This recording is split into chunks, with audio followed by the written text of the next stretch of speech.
Forestry, horticulture, dendrology. Well, what do all those words mean?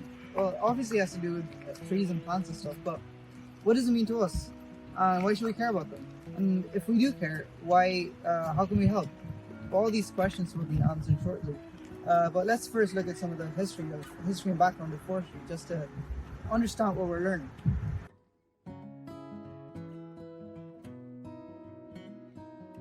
Trees are an extremely important part of Scotland.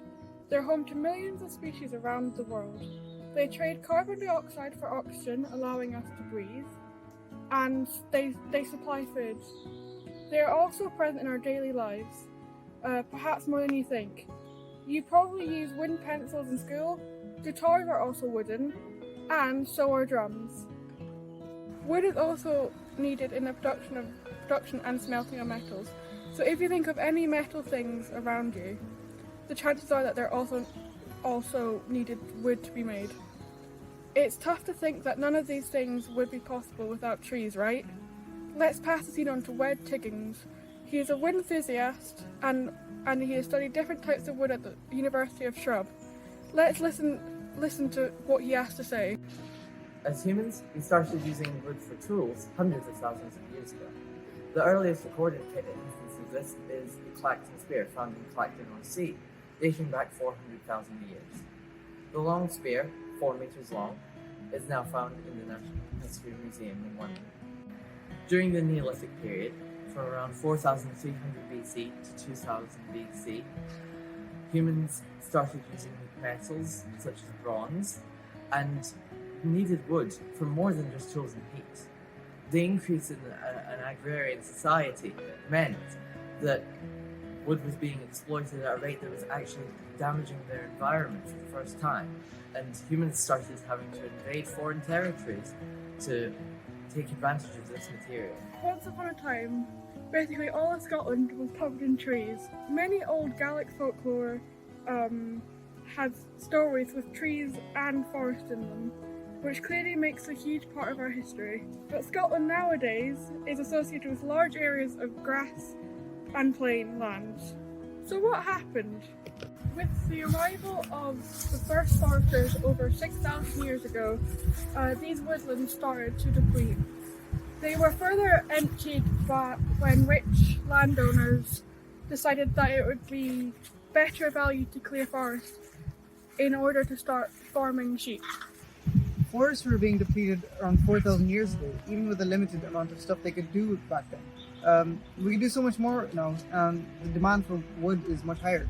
And trees are being cut down at an alarming rate, even for reasons other than the materials, like making room for cattle grazing, which is largely the case in places like South America now. Why is it so alarming? It creates space for industrialization, creates jobs, and it generates revenue for the economy. I only see the positives here. Well, technically you're correct, but you haven't taken all the time to evaluate the negatives. For example, you've heard this problem called global warming. They store carbon dioxide and give us oxygen, so we can actually live. Cutting down trees means that all CO2 stored within is released and doesn't make oxygen anymore. Collectively, this makes a huge difference on the ozone layer and then us. Trees are home to thousands of species, but when their homes are cut down, they don't have anywhere to go. How would you feel if your city was suddenly decimated by a massive axe? These creatures then have to find a new home, a place that will drastically shorten their life expectancy.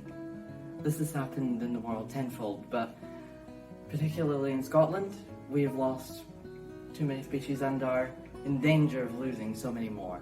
The European grey wolf was hunted mercilessly by hunters who decimated masses of woodland, and we don't want that to happen to our red squirrels, do we? It even affects the way we use water. If a tree is cut down, lots of water is needed to grow a replacement, but there can even be an excess of water.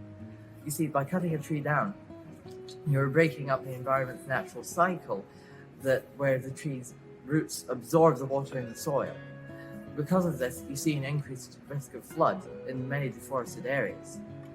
So yeah, while there are positives to deforestation, and quite frankly there is a need for it, most of these positives only focus on the short-term needs and don't consider the future.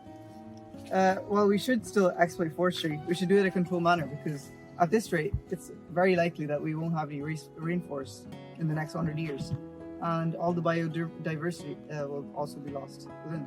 This is clearly a known problem, and action has begun to be taken by large organisations and the government.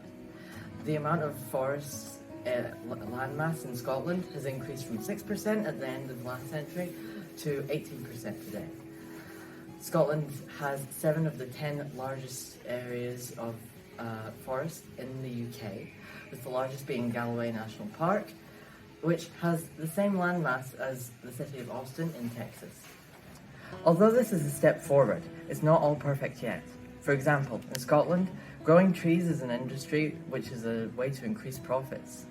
The amount of fast-growing softwood trees such as Sitka spruce, Scots pine and Douglas fir are cut and used in as little as 40 years. This creates good carbon capture and is a step forward, but the forests are not very diverse ecosystems, being all conifers. We need longer lasting commercial forests and more diversity, such as broadleaf trees, suitable for growing hardwood timber, crops such as oak, sycamore, cherry, beech and birch, to increase the biodiversity and help plant and animal life in the country. Now that you're blessed with all this knowledge, what can you actually do to help? You've heard of all the Save the Trees campaigns, but how do you actually go about saving the trees? There are loads of ways you can do that, but here's just the top 5 ways that you could help. 1. Use less paper. Try and be as efficient as possible. Don't waste any extra pages in your notebooks. Even when there's an increase of technology like Microsoft Office or Google Alternatives, paper is still being wasted in workplaces and schools. Therefore, a need for producing paper is still being present. And we all know where paper comes from, right? Another great way to reduce paper waste is to go to the library. Borrow books from the library or buy them second hand. And for the ones that you already own, if you want to get rid of them, donate them or sell them. This is a great way to help others and the planet. Change out some of your daily necessities for alternative ones. Use more reusable cloth instead of the usual kitchen towels. Maybe use things made out of bamboo instead of paper and wood. They aren't as harmful to the environment, and they're still stronger than wood.